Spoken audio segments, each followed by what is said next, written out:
Buffalo Bills that were hosting the Giants and their star Bobby Okereke in Buffalo. Bills, you could tell they were coming off that London jet lag. Pretty awful in the first half, and I was looking at you, and I saw the Giants march down and get the field goal. I just look over, I'm like, another 9-3 game. Yeah, this is like...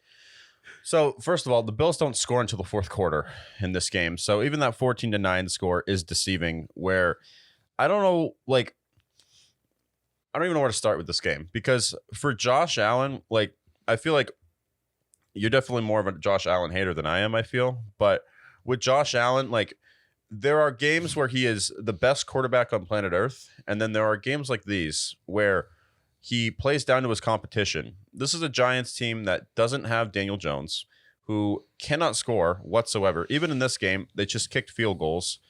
And yet they somehow were one play away, a holding call away from losing this game. They very nearly, or maybe should have, lost this game. And I feel like that's the problem with Josh Allen. He's way too all over the place, where you want to anoint him as the second best quarterback. You want to call him a top 5 quarterback, and he deserves it to some extent. But then he has games like these where I'm like, Josh Allen, what the hell are you doing in this game? Because it's not like the running game wasn't going. James Cook has played well for them. Latavius Murray getting it done for them. And yet, somewhere along the way, either he's just too frantic in the pocket, or he just throws some inaccurate balls at the end of the day. I can't really put my finger on why their offense struggled to this extent against the Giants.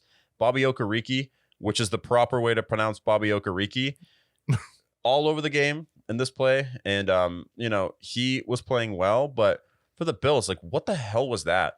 Even though you win, you should not feel good about this win whatsoever. They shouldn't have won this game, and there's 2 key reasons why they shouldn't have won this game. First of all, Tyrod Taylor shouldn't have checked to a run, and clearly it was Tyrod Taylor that checked to the run, where Brian Daboll has an absolute meltdown after the end of the first half, where if you kick that field goal, you win this game, because this was a game you had a chance to win it. You moved the ball down the field, and then Darren Waller was clearly held on that play. I get the refs are like, oh, we can't call it every single play. Yes, you can if they're holding him every single play. So that was clear pass interference, but you shouldn't have even been at that point, because you should have been marching the ball down the field to get a field goal and walk off winning 15-14 in this game. Because if you kick the field goal at the end of the half, you win that game, because you're able to get down there, and the Bills only scored 15 points. This was 14 points. This was going to be like similar to when the Pittsburgh Steelers beat the Kansas City Chiefs with 6 field goals in that, I forget if it was a playoff game or a Sunday night football game, but I think it was a playoff game. Yeah. And the Steelers beat the Alex Smith led Chiefs with 6 field goals. It was going to be the same situation for the New York Giants. Tyrod Taylor playing like an actual quarterback, which the Giants haven't seen in a few years now, where credit to Tyrod Taylor for coming out there, balling out, looking like a good quarterback. I saw a funny thing. It was like Tyrod Taylor has elite QB aesthetics, which I thought is kind of true, because you see him go out there versus this is a Giants team that has given up the most sacks in football. They gave up 19 sacks the past few weeks, and the Bills really didn't pressure him too much. And like, he wasn't running for his life this game. And then he was able to move the ball down the field, able to get Wan'Dale Robinson involved, able to get Jalen Hyatt the ball. Saquon was back in this game, had a few big runs that kept the Giants in this game, but overall it's like this is a game that the Bills had no business winning. It came down to 2 errors from the New York Giants, and they did win the game. At the end of the day, a win is a win, but at the same time, if this is a home game, I get if it's in New York, maybe, but the fact that you're at home in Buffalo, you're playing down to your competition, and I don't want to hear jet lag as an excuse not to kick the Giants' ass, who have been one of the worst teams in football week in and week out without Daniel Jones. But turns out Tyrod Taylor were like, okay, well, how many quarterbacks are better than Daniel Jones? Well, check one, Tyrod Taylor, because he's looked better than Daniel Jones has looked all year long. I get Saquon was back, but Daniel Jones had Saquon the first few weeks before he got injured. So it's like, for the Giants, you should have won this game, and you blew it. Because that play call, you shouldn't have run the clock out there, and you had a chance to kick a field goal. I don't want to hear about Darren Waller's pass interference. Like, well, I can point that out. Yes, if you're the Giants, I don't want to hear you whine about it, because you're the team that could have had a field goal at the end of the half, and then you would have been able to kick a field goal to win the game. And if you didn't score no points in the second half, you also would have won this game. Yeah.